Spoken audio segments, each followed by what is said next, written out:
சீதாவுடைய அக்னி பிரவேசம் அப்படிங்கிறது பொதுவாக நமக்கு சீதைக்கு ஏற்பட்ட ஒரு பெரிய ஒரு கஷ்டமாகவும் அவ எடுத்துட்ட தபஸ்க்கும் சீதை இருந்த ஒரு நிஷ்டைக்கும் அவ பட்ட இன்னலுக்கும் அதுலேயும் அவ திருடமாக இன்க்ளூடிங் சூசைடு மட்டும் போய் தன்னுடைய உயிரை மாய்த்து கொள்வதற்காக போய் ராமனுக்காக உயிரை கையில் பிடித்து இருந்தவள் அவளை பார்த்து கேள்வி கேட்கலாமா? அவளை பார்த்து ராமனே கேள்வி கேட்கலாமா? அவளை பார்த்து ராமனே அனைவர் முன்னில் கேள்வி கேட்கலாமா? நல்லா ஞாபகம் வச்சுக்கோங்க. தனியாக இருந்தானா சீதையை ராமர் கேள்வி கேட்க மாட்டார். அப்போ எல்லார் முன்னாடியும் ராமர் சீதையை கேள்வி கேட்குறார் அப்படின்னா அது ராமனுக்கு இழுக்கா சீதைக்கு இழுக்கா? இப்போ நீ சமத்தா கதை கேட்டுன்னு இருக்க, ரொம்ப சமத்தா இருக்க, உன்னை சும்மா எழுப்பி அறிவு இருக்கா உனக்கு, நீ ஏன் இப்படி இருக்க, நான் உன்னை கோவமாக திட்டினேன்னு வச்சுக்கோயேன், வந்திருக்கிறவா எல்லாரும் உன்னை தப்பா நினைப்பாளா இல்லை என்ன தப்பா நினைப்பாளா? இவர் ஏன் இப்படி பைத்திய மாதிரி கத்துறாரு அப்படின்னு தானே நினைப்பா. இப்போ சொல்லுங்க, சீதையை கேட்கப்பட்ட கேள்விகள்னால் எஸ், சீதை ஒரு ரொம்ப மிகுந்த கஷ்டத்துக்கு உள்ளானால் அதில் எந்த சந்தேகமும் இல்லை. ஆனால் ராமருக்கு என்ன கஷ்டமே இல்லையா? அதில் எவ்வளோ தூரம் மரியாதைக்கும் மானத்துக்கும் கௌரவத்துக்கும் வம்சத்தினுடைய பேருக்கும் புகழுக்கும் அவ்வளோ கண்ணும் கருத்துமா இருக்கக்கூடிய ஸ்ரீராமன் மற்றவர்களின் முன்னால் அகல்யை உத்தரித்த ஸ்ரீராமன் தன் மனைவி சீதையை பார்த்து அந்த கேள்வியை கேட்பானா? வாய்ப்பே இல்லை. ஆனால் கேட்குறார் அப்படின்னா அதற்கு ஒரு காரணம் இருக்கும். அது சீதாராமருடைய அந்த ஒரு ஜஸ்ட் A+B அந்த ரிலேஷன்ஷிப்பையும் தாண்டின ஒரு மகா பெரிய ரிலேஷன்ஷிப். ராமருடைய நிஷ்டை என்ன? அவர் வனவாசம் பூண்டதிலிருந்து திருப்பி சரையு நதி மூலமாக சொர்க்காரோகணம் ஆகிறது மட்டும் அவருடைய வாழ்க்கையினுடைய நிஷ்டை என்ன தெரியுமா? அகம் மானுஷம் வித்தி, நான் மனிதன். அப்புறம் க்ஷத்ரிய குலத்தில் பிறப்பெடுத்து 4 வருணத்துக்கும் இருக்கக்கூடிய தர்மத்தை சம்ஸ்தாபனம் செய்யக்கூடிய ஒரு மாபெரும் கடமையை கொண்டவர் ஸ்ரீராமர். அப்போ தர்மத்தை சம்ஸ்தாபனம் செய்யக்கூடிய ஒரு கடமையை மொத்த புவிக்கும் கொடுக்கக்கூடிய ஒரு கோமகன், அவனுடைய சரித்திரமோ அவருடைய செயல்களோ அவருடைய எந்த விதமான முடிவுகளையோ என்றைக்குமே யாருமே கேள்வி கேட்க முடியாத அளவுக்கு அவர் இருக்கணும் இல்லையா? ஆனால் கேள்வி கேட்க முடியாத அளவுக்கு அவர் தர்மத்தை பர்ஃபெக்டாக ஃபாலோ பண்ணாலும் கேள்வி கேட்கப்படுறது அப்படின்னா என்ன அர்த்தம்? ஒன்று கேள்விக்கான விடை புரியலன்னு அர்த்தம், இன்னொன்று தர்மம் தெரியலன்னு அர்த்தம். அதனால ஒரு விஷயம் நம்ம ஸ்ட்ராங்காக ஞாபகம் வச்சுக்கணும். ராமன் செய்தது சரியா தவறா? அதற்கான பதில் இல்லை. ராமன் செய்திருந்தால் அது சரியாகத்தான் இருக்க வேண்டும். எனக்கு ராமன் மேல இருக்கக்கூடிய பக்தி ஸ்ரத்த, இதனால நான் சொல்றேன் என்னது, ராமர் ஒன்று செஞ்சார்னா அது கரெக்டாக தான் இருக்கும். இதனுடைய ஸ்ரத்தா பக்தி, இது முதல் படி. ஆனால் ராமனை புரிஞ்சுண்டு ஃபுல் ராமாயணத்தை படித்தா அந்த ஸ்ரத்தா பக்தி எப்படி மலரணும்னா, ராமன் எதை செய்கிறானோ அது சரியாகத்தான் இருக்கும் என்பது முதல் படி. அதையும் தாண்டி ஞானத்தில் சொல்ல வேண்டிய விஷயம் என்னன்னா, எது சரியோ அதைத்தான் ராமன் செய்வான். எது சரியோ அதைத்தான் ராமன் செய்வான். That conviction you should have. Okay, அந்த மாதிரி இன்னொரு விஷயம் என்ன அப்படின்னா, யோசிச்சு பாருங்க, சுக்ரீவனுடைய மைத்திரம் ஜட்டாயு கிட்ட கட்டி பிடிச்சி அழுதது, வனத்தில் அழுதது, சுக்ரீவனை கபந்தனை கொன்னது, சுக்ரீவனுடைய மைத்திரம், வாலியோடைய வதம், அப்புறம் சீதாய்க்கான அன்வேஷனம், பூமி ஃபுல்லாக தேடி எடுத்தது, அதுக்கப்புறம் வந்து சேது பந்தனம், அதுக்கப்புறம் கோரமான ராட்சசர்களை வதம் பண்ணது, அப்புறம் வந்து சோறு தண்ணி இல்லாமல் ராவண யுத்தம் நடந்து ராவணனை மாய்த்தது. இது எல்லாமே ராமர் வந்து சீதையை உத்தாரணம் பண்ணுறதுக்காக தான் பண்ணார். அப்படி பண்ணவர் நான் பிராணனையே விட்டுடுறேன், என்னுடைய சீதையை நான் தொலைச்சுட்டேன் அப்படின்னு பல தடவை லக்ஷ்மணன் கிட்ட புலம்பி அழுதவர், தன்னிலை இழந்து அழுதவர், வெகு நாட்களுக்கு பிறகு ஆல்மோஸ்ட் 1 year 11 மாதம் கழிந்து சில நாட்கள் கழிந்த பிறகு தன்னுடைய மனைவியை பார்க்கக்கூடியவர், அவருக்கு என்ன பேசணும்னு என்னெல்லாம் ஆசை இருக்கும் இல்லையா? என்னெல்லாம் பேசணும், எப்படி இருக்க சீத்தைன்னு கேட்கணுமா, இல்லை அவள் வரிச்சே ஓடி அணைச்சு நான் போய் கட்டி பிடிச்சிக்கணுமா, இல்லை அவள் கண்களில் என் முகத்தை பார்க்க வேண்டும் என்ற ஆசை இருந்திருக்காதா? ஆறத் தழுவி கொண்டேனே, அந்த உடல் இப்பொழுது சுருங்கி போயிருக்குமே, அதை நான் எப்படி இப்போ கட்டி பிடிச்சிக்கிறது? உடம்பெல்லாம் ரத்த விளாராவும் தூசியாகவும் தும்முமாவும் இருக்கே, இப்படிதெல்லாம் நினச்சிருப்பார மாட்டாரா? ஆமாவா இல்லையா? அப்படி இருக்கக்கூடியவர் விமுகமாக முகத்தை திருப்பிக் கொண்டு நீ வேண்டாம் போ என்று சொல்கிறார் என்றால் அதற்கு ஒரு ஆழமான காரணம் இருக்கணும். இது வந்து இதுக்கு பேர் ஃபர்ஸ்ட் ஸ்டெப் வந்து பெனிஃபிட் ஆஃப் டவுட்னு பேர்.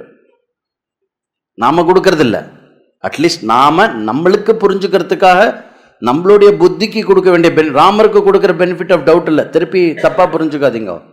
இது நம்ம புரிஞ்சுக்கிறதுக்காக நம்ம புத்திக்கு கொடுக்க வேண்டிய பெனிஃபிட் ஆஃப் டவுட்.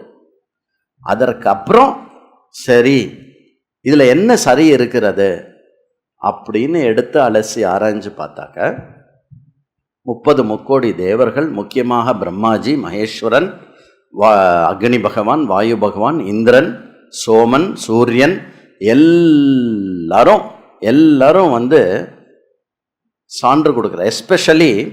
எஸ்பெஷலி ஹவ்யவாகனன் அக்னி பகவான் வந்து சீதையை திருப்பி அப்படியே வந்து குளோரிஃபைடு சீதாவாக கொடுத்துட்டு என்ன சொல்கிறது தெரியுமா? சீதை மேல் அப்பழுக்கற்றில்லை, நீ உடனே சீதையை சென்று சிறகாலம் மட்டும் சந்தோஷமாக சீதையோடைய வாழு, இது ராமா அக்னி தேவனான என்னுடைய ஆக்ஞை அப்படிங்கிறது. திஸ் இஸ் மை ஆர்டர் அப்படிங்கிறார். ராமர் வந்து நீங்கள் கொடுக்குற அந்த ஆக்ஞையை நான் அப்படியே பரிபாலனம் பண்ணுறேன் அப்படின்னு சொன்னார். அதனால் பொதுவாக சீதைக்கு அக்னி பரீட்சை கரெக்ட். இப்போது ஒரு விஷயம் வந்து, ஆனால் இதில் சீதைக்கு தாக்கம் அதிகம். ஏன் அப்படின்னாக்கா, அறிவோட கஷ்டத்தை ஏற்றுக்கிறதும் அந்த விஷயம் தெரியாமல் ஒரு கஷ்டத்தை ஏற்றுக்கிறது இருக்கு இல்லையா? அதில் ஒரு விஷயத்தை தெரியாமல் கஷ்டத்தை ஏற்றுக்கிறதுல தான் வந்து சிரமம் ஜாஸ்தி.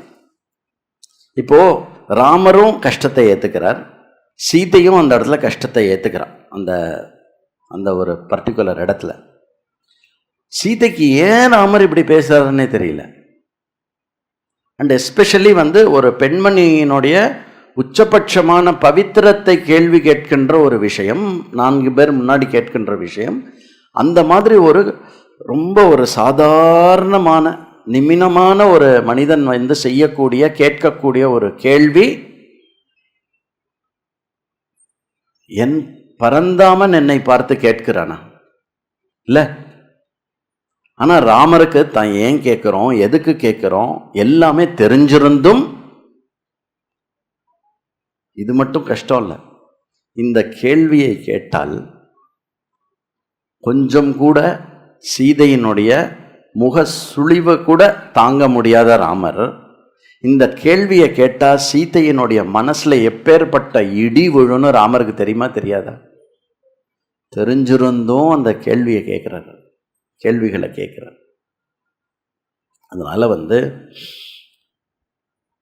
கஷ்டம் சீதைக்கு மட்டும் இல்லை, ராமருக்கும். ஆனால் இன்னி மட்டும் கேள்விகள் ஏன் வந்துன்னு அப்படின்னா, நம்ம சீதையையும் ராமரையும் பிரித்து வச்சு பேசின்னு இருக்கோம். பிரித்து வச்சு பேசக்கூடாது. சீதையும் ராமரும் சேர்ந்து செய்த இந்த தியாகத்தினால், ஏற்றுக்கொண்ட இந்த பரீட்சையினால் இன்று வரை அந்த க்ஷத்ரிய தர்மமானது வந்து மேலோங்கி இருக்கிறது. இதில் வந்து எந்த சந்தேகமும் இல்லை.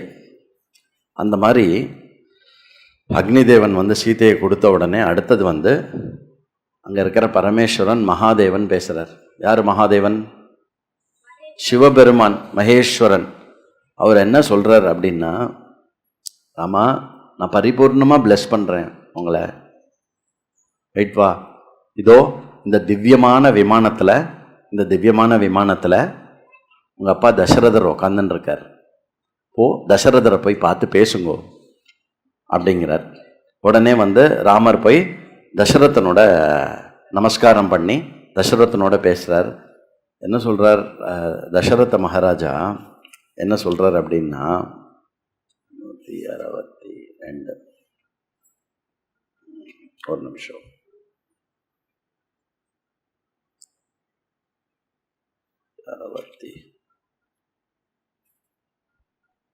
நமே ஸ்வர்கோ பகுமதः சம்மானஸ்ச சுரர்ஷபைஹி त्वया ராம விஹீனஸ்ய சத்தியம் பிரதிஷ்ருணோமி தே. ராமா, உன்னை விட்டு பிரிஞ்சேன் இல்லையா, அந்த துக்கம் எவ்வளோ பெருசு அப்படின்னா, ஆர் நீ எப்போவுமே என் கூட இருக்கிற சுகம் எவ்வளோ பெருசுன்னா, நான் இங்கேருந்து ஸ்வர்க்கத்துக்கு வந்து பல விஷயங்கள் வந்து இங்கே போகத்துக்கு அவைலபிளாக இருக்க, அது எதுலேயுமே ராமா உன் கூட இருந்த சுகம் எனக்கு கிடைக்கல அப்படிங்கிறார்.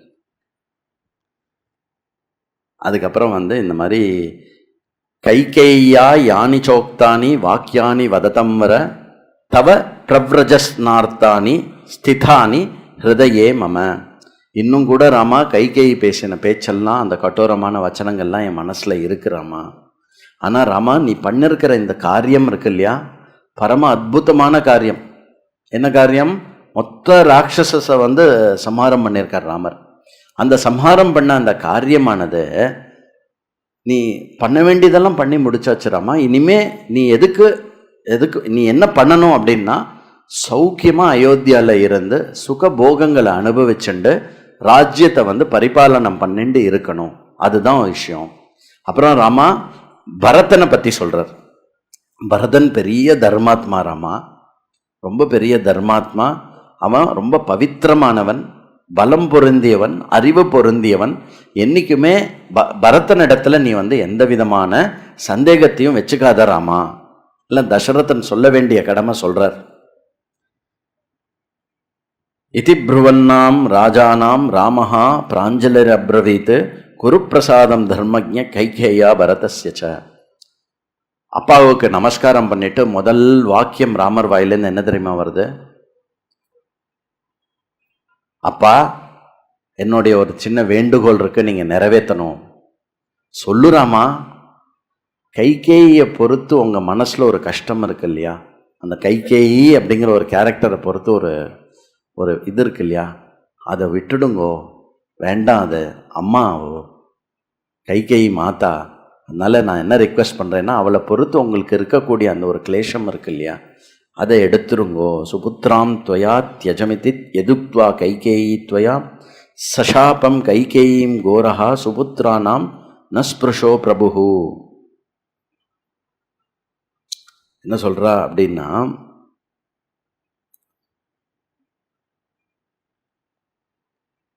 நீங்கள் ஒரு வார்த்தை சொல்லிட்டு வந்தேன் கைகேயி கிட்ட. என்ன வார்த்தை சொல்லிட்டு வந்தேன்? உன்னுடைய புத்திரன் உட்பட உன்னை நான் தியாகம் செய்கிறேன் அப்படின்னா அன்றைக்கி கோபத்தில் சொன்னேன் இல்லையா, அதை வந்து டிஸ்மிஸ் பண்ணிடுங்கோ, வேண்டாம், நீங்கள் சொல்லக்கூடாது. அதை ராமருக்கு என்ன ஞாபகம் இருக்கு பார், அப்பாவுக்கு அட்வைஸ் இல்லை. இதில் ராமருடைய ஒரு குவாலிட்டி என்ன புரிஞ்சுக்கணும் அப்படின்னா, இன்னும் கொஞ்சம் நஞ்சம் தசரத மகாராஜாவுக்கு என்ன கஷ்டம் இருக்கோ அந்த கஷ்டத்தையும் நீக்க பார்க்குறார். இப்போ ஒருத்தர் நமக்கு வந்து ஒரு தீங்கு விளைவித்து விட்டால், ஒருவர் நமக்கு தீங்கு விளைவித்து விட்டால் ரெண்டு விஷயம் இருக்குது. அந்த பர்டிகுலர் தீங்கு அது நடக்கும்போது அந்த இன்சிடென்ட்னால நம்ம படுற கஷ்டம் ஒன்று இருக்குது. அதுக்கப்புறம் அவ என்ன இப்படி பண்ணிட்டா, அவள் என்ன இப்படி பண்ணிட்டா, அவள் எப்படி என்ன பண்ணிட்டா, அவள் என்ன இப்படி பண்ணிட்டா, குரோதகன், கொடூரமானவன் அப்படின்னு நம்ம மனசுலேயே வச்சுன்னு இருக்கிறது இருக்கு இல்லையா, அதனுடைய தாக்கமும் அதனுடைய ஹர்ட்டும் வந்து இன்னும் ஜாஸ்தியாக இருக்கும். அதனால இங்க ராமர் வந்து மன்னிப்பு அப்படிங்கிற ஒரு பரம உயர்ந்த குணத்தை பத்தி சொல்றார். யார் இருக்கிறதுலயே ரொம்ப matured and highly placed person தெரியுமோ? என்னை கத்தி எடுத்து குத்த வந்து என் குடும்பத்தையே கெடுத்தவனாக இருந்தாலும்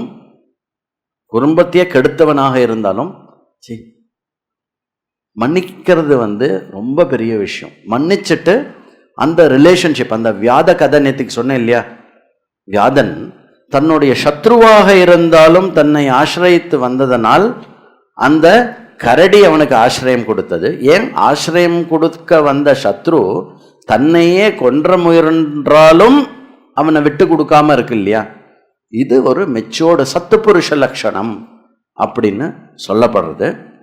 அந்த மாதிரி ராமர் வந்து தசரதன் கிட்ட சொல்றார், கைகேயின் இடத்துல உனக்கு இருக்கக்கூடிய விஷயத்தை வந்து தியாகம் பண்ணிடப்பா, மனசுலேருந்து எடுத்துரு அப்படின்னு சொல்றார். எனக்கு ரொம்ப பிடிச்ச கட்டமாக இருந்தது. It's very very nice. அது மாதிரி விட்டுட்டு அதுக்கப்புறம் லக்ஷ்மணன் நமஸ்காரம் பண்ணுறான். லக்ஷ்மணனை பார்த்து சொல்கிறார், நீ வந்து எவ்வளோ பெரிய உத்தமமான சேவை பண்ணியிருக்க தெரியுமா? எப்போவுமே ராமனோடையே இருந்து இது பண்ணியிருக்க. உனக்கு வந்து 3 லோகத்துலேயும் கீர்த்தி இருக்கும். உன்னை நினச்சாலே லக்ஷ்மி வர்தனம் நடக்கும். லக்ஷ்மணனை நினச்சாலே பணம் வருமா.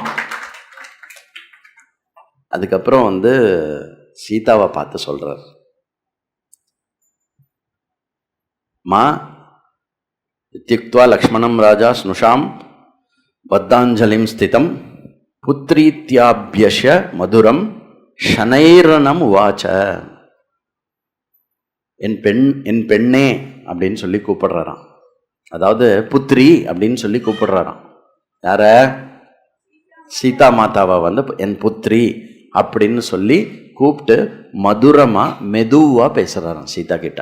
தசரதர் சொல்றாராம், கர்த்தவியோ நது வைதேகி மன்யுஹுஸ்தியாகம் இமம் பிரதி ராமேனேதம் விஷுத்தியர்த்தம் கிருதம் வை த்வத் வித் த்வத்தி தைஷினா.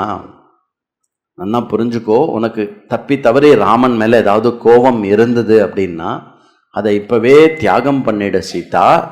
ஏன் அப்படின்னா கனவுல கூட ராமனால உனக்கு அஹிதம் நினைக்க முடியாது. இப்போ அவன் பண்ணது எல்லாமே பூர்ணமாக உன்னுடைய ஹிதம்காக பண்ணியிருக்கான். ஹிதம்காக பண்ணியிருக்காரா? ஆமாவா இல்லையா? என்னைக்காவது நீங்கள் சீதா மாதாவை கேள்வி கேட்டிருக்கீங்களோ ராமாயணம் கேட்டுட்டு?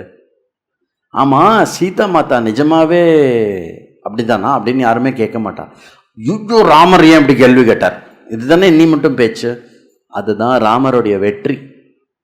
புரியுறதா? ராவணனை வென்றதை விட ஊர் வதந்தியை இங்கு வென்றார் இல்லையா, அது ராமனுடைய வெற்றி. இன்று மட்டும் வென்றவராகவே இருக்கிறார். அதனால வந்து உன்னுடைய நீ கொடுத்த இந்த உன்னுடைய சாரித்திரத்துக்கான ஒரு டெஸ்ட் இருக்கு இல்லையா, அக்னி பிரவேசம் இருக்கு இல்லையா, அந்த அக்னி பிரவேசத்துக்கு நீ கொடுத்த டெஸ்ட் வந்து உத்தமமான ஸ்திரீகளால் கூட கொடுக்க முடியாதம்மா. அதனால வந்து நீ மிக மிக உயர்ந்தவள். ஒன்று மட்டும் நான் சொல்றேன், ஃபைனலா உன்கிட்ட வந்து பதி கிட்ட எப்படி நடந்துக்கணும்னு நான் சொல்ல வேண்டாம் உன்கிட்ட. ந துவம் காமம் சமாதேயா பிராத்ரு சுஷ்ருணா பிரதி அவசியம் து மயா வாச்சியம் ஏஷதே தெய்வத்தம் பரம். ஒரே ஒரு வார்த்தை மட்டும் சொல்றேன், மா ஸ்ரீராமன் தாமா உனக்கு பரமமான தெய்வம், அவனை தவிர உனக்கு வேற தெய்வம் இல்லை அப்படின்னு சொல்லி நான் கிளம்பணும் ராமா, நான் போகிறேன். தேவேந்திரன் வெயிட்டிங். அங்கே 2 பேரும் வந்து ரம்பா ஊர்வசி அவளுடைய காம்படிஷன் ஒன்று இருக்குது, அதுக்கு நாங்கள் போனோம். நான் போயிட்டு வரேன் நானா சொல்கிறேன் என்ன. அவர் உடனே கிளம்பி அவர் வந்து இந்திரலோகத்துக்கு போயிட்டார். அதுக்கு முன்னாடி என்ன சொல்கிறார் அப்படின்னா, துவரிதோகம் துவயா புத்திர சுபுத்திரேன மகாத்மனா அஷ்டவக்ரேன தர்மாத்மா கஹோலோ பிராமணோ யதா. என்ன அழகா சொல்றார் அப்படின்னா, ராமா உன்னால் எனக்கு என்ன நேர்ந்தது அப்படின்னா, நான் ஒரு சொர்க்கலோகத்துக்கு போனேன். என்னை வந்து நேர இந்திரன் எங்க இருக்காரோ அந்த இடம் மட்டும் என்ன இது பண்ணிட்டா. சில புராணங்கள்ல வந்து 26 சொர்க்கங்கள் சொல்லப்படுறது. அதில் இருக்கிறதுலே ஹையஸ்ட் இந்திரன் இருக்கிறது. ஏன்னா அது மட்டும் வந்து நீ கரை தேர்த்துட்டுறாமா, நீ பண்ண விஷயத்தினால நான் கரை தேர்ந்துட்டேன், எப்படி அப்படின்னா, இப்போ இந்த காலத்தில் ரீசண்டாக ஒரு எக்ஸாம்பிள் சொல்லணும்னா ராமா, அவளோட ரீசெண்ட் எக்ஸாம்பிள் சொல்லணும் அப்படின்னா, எப்படி வந்து அஷ்டாவகரன் வந்து தன்னுடைய அப்பாவுடைய ககோலன் பேர், நம்ம பிருஹதாரண்யகம் படிக்கும்போது ககோல பிராமணம்னே ஒன்று வரும். அந்த ககோலனை வந்து எப்படி கரை தேர்த்தாரோ, ககோலன் வந்து சாஸ்திரவாதத்தில் வந்து தன்னுடைய உயிரை மாய்த்துப்பார். அஷ்டாவகரர் வந்து திருப்பி அதே சாஸ்திரவாதத்தில் ஜெயிச்சு அந்த எதிரியை வந்து நீ உயிர் மாய்க்க கூடாது, எங்க அப்பாவுக்கு நடந்த நிலைமை இனிமே விதேக தேசத்தில் நடக்கவே கூடாது அப்படின்னு அப்ப இருந்த விதேகராஜா முன்னாடி வந்து அந்த சாஸ்திரவாதத்தில் வந்து எதிர்க்க இருக்கிற ஆள் உயிர் கொடுக்கணுங்கிற அந்த பிரதியை வந்து கட் பண்ணது அஷ்டாவகரர். அந்த மாதிரி நீ அஷ்டாவகரர் எப்படி ககோலருக்கு கதி அடைய செய்தாரோ அவ்வாறு நீ என்னை மேற்கதிக்கு அடைய செய்தாய் அப்படின்னு வந்து தசரதன் வந்து இது பண்ணிட்டு வரான். அடுத்தது இந்திரன் வரார், தேவேந்திரன். ரமா, நான் ஏதாவது உனக்கு கொடுக்கணும் Rama, I have to give you something, tell me what I can give you, ஏதாவது நான் உங்களுக்கு பண்ணணும், கண்டிப்பாக நான் பண்ணணும் அப்படின்னு ஒன்று. ராமர் இல்லை, கொடுத்த வாக்கை காப்பாற்றுவர்களில் இந்த மூவுலகில் சிறந்து விளங்கக்கூடிய தேவேந்திரனே. இப்படி ஒரு பீடிகை போட்டால் என்ன அர்த்தம்? நான் இப்போ கேட்கவே அதை ஒழுங்காக செய்யணும், புரியுதா? நீங்கள் எல்லாம் நான் பண்ணுறேன், நான் பார்க்கட்டுமா, போய் ஆற்றுக்கு போய் யோசிச்சுட்டு சொல்லட்டுமா அப்படின்லாம் சொல்ல. இந்த நிறைய வானரங்கள் உயிரை இழந்தது இல்லையா, அந்த வானரங்கள்லாம் உயிரை இழந்தது இதெல்லாம் ஆச்சு இல்லையா. எல்லா வானரங்களுக்கும் தேவேந்திரா விதிவத்து அவளுக்கு என்னெல்லாம் ஆயுஸ் இருக்கோ அந்த ஆயுஷை திருப்பி கொடுத்துரு அப்படி.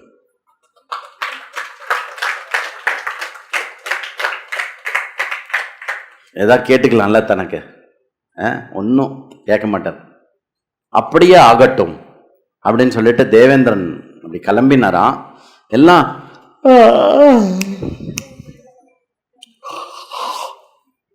ஐயோ என்ன ஒரே ராட்சசெல்லாம் செத்து கிடக்கா அப்படின்னு செத்து போன வானரங்கள்லாம் தூக்கத்துலேருந்து எழுந்துக்கிற மாதிரி எழுந்துருத்தான். எல்லாருமே அப்படியே எழுந்துட்டாலாம்.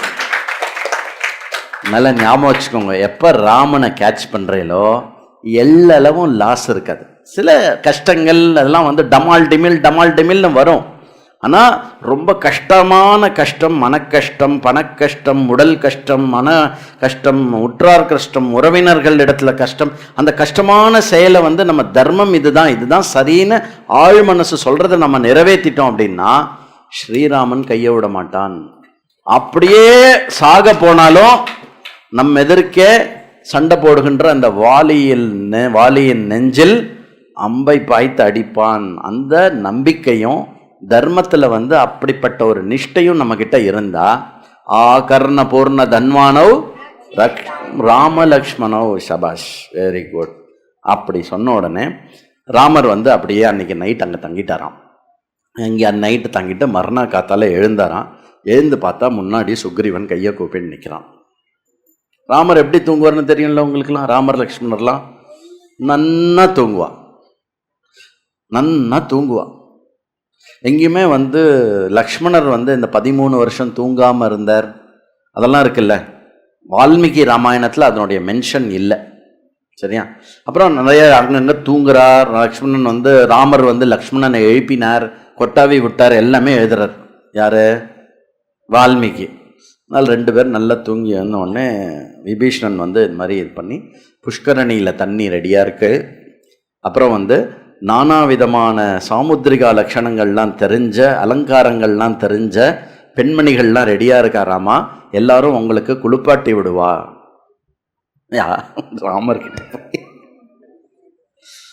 ராமர் இல்லை, எனக்கு ஸ்நானம் பண்ண கூட இப்போ பொறுமை கிடையாது, எனக்கு வந்து ராவண வதம் அப்புறம் சீதை வந்ததுலேருந்து என் மனசெல்லாம் பரதன் மேலே இருக்குது, உடனே நான் பரதனை பார்க்கணும், இங்கேருந்து லங்கைக்கு போகிற தூரம் ரொம்ப தூரம் போகணும், அது வேற எனக்கு ஒரே கவலையாக இருக்குது, எப்படி போகிறேன், எவ்வளோ தூரம் போகணும். ஏன்னா 14 வருஷம் வந்து ஆல்மோஸ்ட் முடியறதுக்கு இருக்குது, இன்னைக்கு நாளைக்கு முடியறது 14 வருஷம். அந்த 14 வருஷம் முடியறதுக்கு இருக்குது, நான் போய் பரதனை பார்க்கணும். ஏன்னா பரதன் சொல்லியிருக்கான் 14 வருஷம் முடியற அன்னைக்கு நீ வரல, நான் அதுக்கப்புறம் அயோத்தியாவில் நான் உயிரோடு இருக்க மாட்டேன் அப்படின்னு சொல்லியிருக்கு. அது சொல்லலை, பட் விபீஷணன்ட்ட சொல்லலை, பட் சொல்கிறார். எனக்கு பரதன் ஒன்றே விபீஷணன் வந்து நீங்கள் ஒப்புக்கொண்டீர்களே ஆனால் இந்த அடியேனுடைய சேவையை நீங்கள் ஏற்றுக்கொள்வீர்கள் என்றால் என்னுடைய பூரணமான அன்பும் மற்ற விஷயங்களையும் நீங்கள் ஏற்றுக்கொள்ளும் வண்ணம் உங்களை புஷ்பக விமானத்தில் நான் புஷ்பக விமானத்தை தரேன், நீங்கள் நேரடியாக அயோத்தியாவுக்கு சென்று விடலாம். ஆஹா, பரம உத்தமமான விஷயம் அப்படின்னு சொல்லிட்டு புஷ்பக விமானத்தை உடனே ரெடி பண்ணுங்கிற. அந்த புஷ்பக விமானம் வந்து ரெடியாகி வருது. ஒரே தங்கத்தால் வேயப்பட்டிருக்கு. ஏற்கனவே புஷ்பக விமானத்தினுடைய நிறைய விஷயம் பார்த்தோம் நம்ம. அதில் வந்து நிறைய ரூம்ஸ் இருக்கான். ரூம்ஸா? ஆமாம், போயிங் 785 இப்போ ரீசண்ட்டு. அது நான் பார்த்துருக்கேன் ஒரு தடவை. என்னென்னா எக்கானமி கிளாஸ், அதுக்கப்புறம் வந்து business class, first class. First கிளாஸுக்கு அப்புறம் உள்ள ஒரு மாடிப்படி போகும். அது மேலே வந்து ஸ்யூட்டு. அது என்ன சொல்லுவோம், சூட்டா? அது ஸ்பெல்லிங் எப்படி ப்ரொனவுன்சியேஷன்? ஸ்யூட், SUITE. அந்த ஸ்வீட்டு ஸ்வீட்டுன்னு தானே சொல்லணும். அதை ஸ்வீட்டு அது வந்து சிங்கப்பூர் ஏர்லைன்ஸில் அவள் வச்சுன்னு இருக்கா. அப்புறம் கத்தார்லேயும் எமிரேட்ஸ்லேயும் இருக்குது. நீங்கள் அப்புறம் போனேன்னா அதில் புக் பண்ணிட்டு போங்க. டி நகரில் ஏதாவது வீடு கீடு இருந்தால் விற்றுட்டு அதில் போயிட்டு ஒரு வாட்டி வந்துடுங்க. சரியா? அந்த மாதிரி இருந்துதான் அது. ஒரே எல்லா ரூமு, எல்லா இடத்துலையும் ரூம் சர்வீஸு. அப்புறம் வந்து அதுவும் ரூம் சர்வீஸ் ஃபோன் பண்ணிவிட்டு ஏன் இவ்வளோ நேரம் ஆச்சு இன்னும் எதுவும் கொண்டு வரல அப்படிலாம் கிடையாது. ரூம் சர்வீஸ் ஃபோன் வச்ச உடனே டிங் டாங் அப்படின்னு பெல் அடிப்பாலாம். அந்த மாதிரி புஷ்பக விமானத்தில் வந்து அந்த மாதிரி ஒரு அற்புதமான புஷ்பக விமானம் ரெடியாக இருந்தான். அப்புறம் ராமர் வந்து விபீஷணன் வந்து சொல்கிறார், நான் உங்களுக்கு ஒன்றுமே பண்ணலையே, நான் என்ன பண்ணட்டும் ராமா? என்னுடைய அன்பை நான் எப்படியாவது வெளிப்படுத்தியானோ, என்னோடய கிருத்தஜ்ஞத்தை எப்படியாவது வெளிப்படுத்தியானோ, நான் என்ன பண்ணட்டும் ராமா? ப்ளீஸ் நீங்கள் வந்து இது வந்து எங்கிட்ட சத்தியவச்சனமாக வாங்கிக்கோங்கோ. நீங்கள் ஏதாவது ஒன்று சொல்லணும், நான் செஞ்சே ஆனோம். அதுக்கு என்ன? நோ ப்ராப்ளம், அது நோ ப்ராப்ளம். அதுக்கு என்ன? இந்த வானரங்கள் இருக்குல்ல, முக்கியமான இந்த எல்லா வானரங்கள், தங்கம், வைரம், வைடூரியம், ரத்னம், கற்கள் எல்லாத்தையும் எடுத்து வாரி இறங்கும் அவகிட்ட. இவெல்லாம் உயிரை கொடுத்துருக்கா. நீ இப்போ இந்த ராஜ்யத்தை அனுபவிக்கிறேன்னா விபீஷணா, அதெல்லாம் இந்த வானரங்களினுடைய தியாகம். இவெல்லாம் வந்து உற்றார், உறவினர், மனைவி, மக்கள் எந்த விதமான இன்பமும் பாராமல் இத்தனை நாள் வந்து தூக்கம் இல்லாமல் இவெல்லாம் சண்டை போட்டிருக்கா. அதனால இவ எல்லாருக்கும் ஏதாவது கொடுங்கோ. ராமர் சொல்லுவார், நம்மளை பற்றியும் சொல்லுவார். ஆஃபீஸு, வீடு, மற்றபடி மற்ற விஷயங்கள், அப்புறம் யாராவது போகக்கூடாதுன்னு சொல்லுவோம், அந்த விஷயம், இந்த விஷயம், எல்லா தடையும் தாண்டி இந்த 48 நாள் ராமாயணத்தை வந்து விடாமல் அப்படியோ இப்படியோ நடுவில் கொஞ்சம் கொஞ்சம் விட்டு போனாலும் அப்படி வந்து தொடர்ந்து வந்து இந்த ராமாயணத்தை கேட்டுட்டாலே, அதனால தேவேந்திரா, மகாலட்சுமி, குபேரா வந்தவா எல்லாருக்கும் வாரி இழைக்கவும், செல்வங்கள் அனைத்தையும் வாரி இழைக்கவும் கண்டிப்பாக ராமர் சொல்வார். அந்த மாதிரி சொல்கிறார். விபீஷணன் வந்து ஓகே, வெரி ஹாப்பி. அதுதான் என்னை ரொம்ப சந்தோஷப்படுத்தும் விபீஷணா அப்படின்ன உடனே அப்படியே ராமர் வந்து அங்கே சொல்கிறார். வெறும் பேச்சுக்கு சொல்ல, ஏதே ஸ்வஜனம் மம அப்படின்னு சொன்னார் இல்லையா, இவர்கள்லாம் என்னுடையவர்கள் அப்படின்னு சொன்னார் இல்லையா, பேச்சுக்கு இல்லை, செயலில் இருக்க எல்லாமே அப்படின்னு சொல்லி ஃபுல்லாக பார்த்து அதுக்கப்புறம் வந்து கார்த்தால எழுந்து சீதையை வந்து தன்னுடைய அங்கத்தில் வச்சுக்கிறார். அங்கம் அப்படின்னா இந்த பத்ராச்சல ராமதாஸ் ஃபோட்டோ ஒன்று வச்சுன்னு இருக்கேன். பத்ராச்சல ராமதாஸ், பத்ராச்சலத்தில் இருக்கக்கூடிய ராம சீதா ஃபோட்டோ இருக்கு இல்லையா, அதுதான் சீதையை வந்து அப்படி அங்கத்தில் வச்சுக்கிறதுன்னு. அதாவது தன்னுடைய அந்த பாகு புஜம் இருக்குல்ல, அதுக்குள்ளே சீதை ஒடுங்கிடுவா. அந்த மாதிரி சீதையை வச்சுட்டு லக்ஷ்மணனோட விமானத்தில் ஏறுறாலாம்.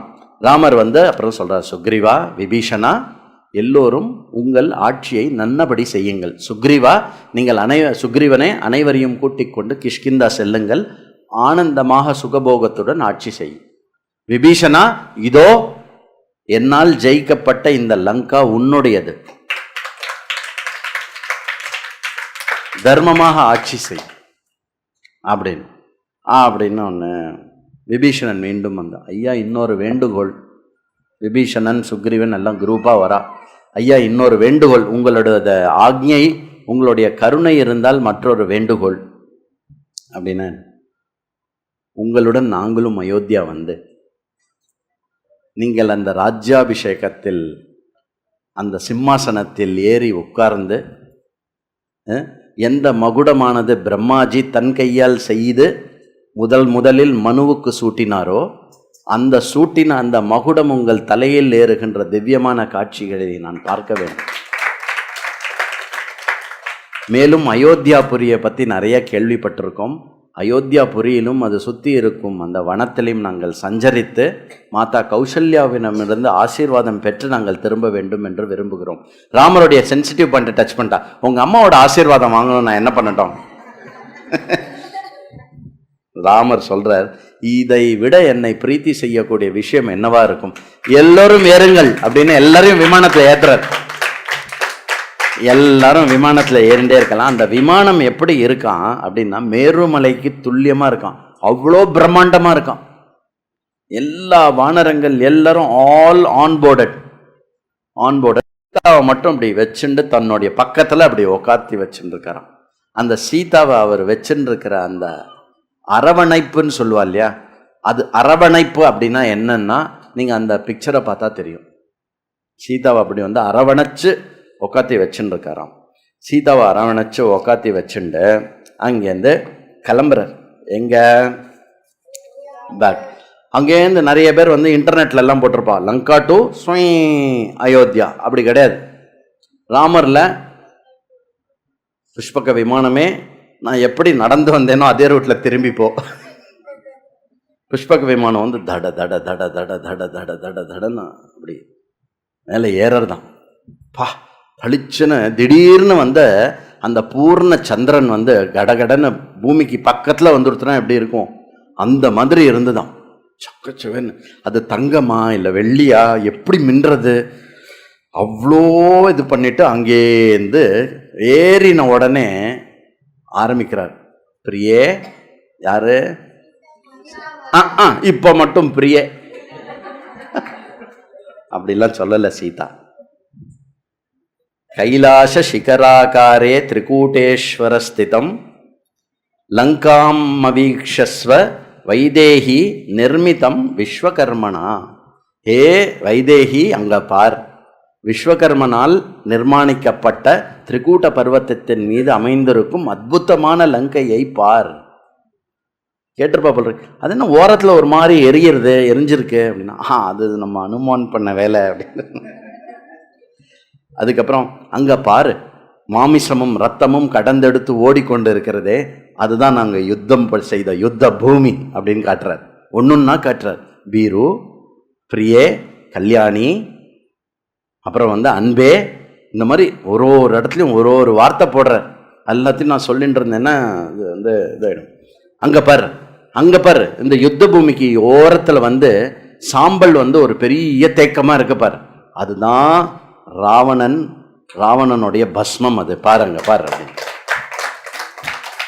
இதோ இந்த இடம் பாருமா, இந்த கண்ணா இந்த இடம் பாரு, இந்த இடம் பாரு, இந்த இடத்துல தான் நான் கும்பகர்ணனை கொன்னேன். அதோ அங்க பாரு, அங்கதான் அந்த பிரஹஸ்தன் கொல்லப்பட்டான்.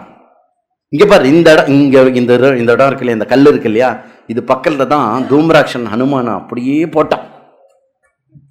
அங்க பாரு சுஷேனன் வந்து வித்யுன்மாலியை கொன்ன இடம், லக்ஷ்மணன் வந்து இந்திரஜித்தை கொன்ன இடம், அங்கதன் வந்து விகடன் விரூபாக்ஷன் மகோதரன் மகாபார்ஷன் இவால் எல்லாரையும் கொன்ன இடம், அகம்பனன் திரிஷரன் அதிகாயன் தேவந்தகன் நராந்தகன் யோத்தமத்தா கும்பகர்ணன் நிகும்பன் இவா எல்லாரும் மாண்டு மடிந்த அந்த இடத்தை பார். இங்க பார், இங்க பார், அங்க பார், அதை பார், இதை பார் அப்படின்னு. ஐ திங்க் கும்பகர்ணனுடைய பெரிய உடம்பு மட்டும் தனியா தெரிஞ்சிருக்கும்னு நினைக்கிறேன். அதெல்லாம் அதுலேருந்து ராமர் வந்து அப்படியே சொல்றார். என்ன ஒரு இடமா வந்து அழகா சொல்றாரு. அப்புறம் வந்து சூரிய சத்ரு, பிரம்மசத்ரு இவா எல்லாரையும் கொன்னேன் பார். இந்த பேரை எழுதிக்கணும். என்ன இது ரெகுலர் சண்டேல வந்துதா? சூரிய சத்ரு பிரம்மசத்ரு அதையும் எழுதிக்கோ, அந்த மார்ச்சரி லிஸ்ட்ல சேர்த்துடணும் அதை. சரியா? அந்த மாதிரி இவா எல்லாரையும். அப்போ இது ஆக்சுவலி நீங்கள் இதை எப்படி இமேஜின் பண்ணோன்னா, அது இது மூவ் ஆகிட்டே இருக்கு. அப்படி மூவாக கட கட கட கட கடன் ராமர் வந்து இடத்த வந்து எக்ஸ்பிளைன் பண்ணிகிட்டே இருக்கார். சீதாவும் வந்து நீங்களா கொன்னேல் இவ்வளோ பேர் அப்படி இல்லை. ஓகே, உங்களை பற்றி தான் எனக்கு தெரியுமே, நீங்கள் கொல்லாமல் யார் கொல்ல முடியும் இல்லை, அந்த மாதிரி ஏதாவது சொல்லியிருப்பா. அந்த மாதிரி போக போக போக அப்படி போகிறச்சே அங்கேன்னு வந்து அங்கே பாரு சமுத்திரத்தினுடைய தீர்த்தம் பாரு, ஏதத்து தர்ஷயத்தே தீர்த்தம் சமுத்திரஸ்ய வரானனே. அங்கே பாரு, அங்கே தான் வந்து இறங்கினோம் நாங்கள் எல்லாரும், அங்கே தான் வந்து இறங்கினோம். இப்போ எல்லாமே ரிவர்ஸில் இருக்கும், என்ன புரியறதில்ல? இதுதான் ரணபூமி. இந்த ரணபூமி தாண்டி அந்த வந்து சமுத்திரத்தினுடைய தீரம் பாரு. அந்த சமுத்திரத்தினுடைய தீரத்திலேருந்து ஒரு பிரிட்ஜ் ஆரம்பிக்கிறது இல்லை, அதுக்கு பேர் நலசேத்துன்னு பேர். ஒரு பேர் கொடுக்குறார். யார்? லங்கா சைடு இருக்கிற பேர் கொடுக்குறார். லங்கா சைடு இருக்கிற பேர் என்ன? நலசேத்து. அது பாரு. அதுக்கப்புறம் வந்து பஷ்ய சாகரம் அவேக்ஷப்யம் வேதா வைதேகிம் வருணாலயம். அந்த வருணாலயமான கோரமான சாகரத்தை பாரு. இந்த சாகரத்தை தாண்டி வந்து தான் அனுமான் ஒன்றை வந்து பார்த்தான் அப்படின்னு. அந்த சாகரத்தினுடைய யார்கிட்டையாவது நம்ம சொல்லணும்ல, ராமர் இங்கே சீதா கிட்ட மட்டும் சொல்ல, உனக்காக தாம்மா இந்த சாகரம், இந்த சாகரம் அதில் ஏதாவது நிற்க முடியுமா பாரு அந்த இடத்துல. அதில் போய் நாங்கள் பிரிட்ஜு கட்டி ஒன்றை வந்து பிக்கப் பண்ணியிருக்கோம்னா நாங்கள் எவ்வளோ பெரிய ஆளுங்க இல்லை. ரொம்ப முக்கியமான ஸ்லோகம், வெரி இம்பார்ட்டன்ட் ஸ்லோகம், which removes all the doubts in anything. அப்படின்னா Valmiki Ramayanam being the authority, அதில் வர ஒரு முக்கியமான ஸ்லோகம். யுத்த காண்டத்தில் வரக்கூடிய 123வது, சாரி யுத்த காண்டம் தானே, ஆமாம், யுத்த காண்டத்தில் வரக்கூடிய 123வது சர்க்கத்தில் வரக்கூடிய 19வது ஸ்லோகம். அது என்னதுன்னா, ஏதத் குக்ஷௌ சமுத்திரஸ்ய ஸ்கந்தவாரி நிவேசனம் அத்திர பூர்வம் மகாதேவா பிரசாதம் அகரோத விபு. என்ன சொல்கிறார் அப்படின்னா, அதோ பாரு சீதே, சாகரத்தினுடைய நடுவில் அதனுடைய தொப்பை மாதிரி, நம்ம தொப்பைன்னு சொன்னாங்க, அதோடைய வயிற்றினில் வயத்தில் நடுவில் வந்து ஒரு ஐலண்டு தெரியறது இல்லையா, அந்த ஐலண்டில் தான் நாங்கள் டேரா போட்டோம். டேரானா ஸ்டே பண்ணோம். அங்கே தான் நாங்கள் வந்து எல்லா வானரங்களும் வந்து இருந்தோம். அந்த இருந்த இடத்துல வந்து மகாதேவன், யார் மகாதேவன்னா யார்? சிவபெருமானை நான் வழிபட்டேன், அவர் வந்து எனக்கு ஆசீர்வாதம் பண்ணார். அதுக்கப்புறம் அவரையே நான் அங்கே ஸ்தாபனம் பண்ணியிருக்கேன் பாரு அப்படிங்கிறார். என்னது யார் அது? ஸ்ரீராமேஸ்வரம். புரியுறதா? சிவனால் அனுகிரகிக்கப்பட்டு அதற்காக சிவனை அங்கு நான் ஸ்தாபனம் செய்த அந்த தீவை பார் அப்படின்னு காட்டுறார் மேலேந்து. ஸோ ராமேஸ்வரத்தை காட்டி கொடுத்தாரா. அதுக்கப்புறம் என்ன? சேத்து சமுத்திரத்தை காட்டுறார். அங்கே பார், ஏ தத்து திருஷ்யதே தீர்த்தம் சாகரஸ்ய மகாத்மனஹ சேது பந்த இதி க்யாதம் த்ரைலோக்யேன ச பூஜிதம் ஏதத் பவித்ரம் பரமம் மகாபாதகநாசனம் அத்ர ராட்சசராஜ்யம் ஆஜகாம விபீஷணஹ. அந்த இடம் பார், அந்த இடத்துலேருந்து ஆரம்பிக்கிறது பத்தியா, அதுதான் சேத்து பந்தனம். என்னால் கட்டப்பட்ட அந்த சேத்து பந்தனத்தை பார். 3 லோகத்திலும் இனி அது பூஜிக்கப்படும். அது பரமமான பவித்திரமான ஒரு இடம் அது. அப்போ சேத்து பந்தனம், ராமேஸ்வரம், இது எல்லாமே ரொம்ப பவித்திரமான ஸ்தலங்கள். யாரே சொல்லியிருக்கார்? ராமரே சொல்லியிருக்கார். அந்த இடத்துல தான் விபீஷணன் வந்து என்னை பார்த்து என்கிட்ட சரணடைஞ்சான். தத்ரா அஜாகாம விபீஷணஹா அப்படின்னு சொல்லி, அதுக்கப்புறம் வந்து அதோ பாரு கிஷ்கிந்தா பாரு, கீழே பாரு, ரம்யமான ஒரு ஊராக இருக்குது பார்த்தியா, அது பேர் கிஷ்கிந்தான்னு பேர். அங்கே தான் நான் வாலியை கொன்னேன்.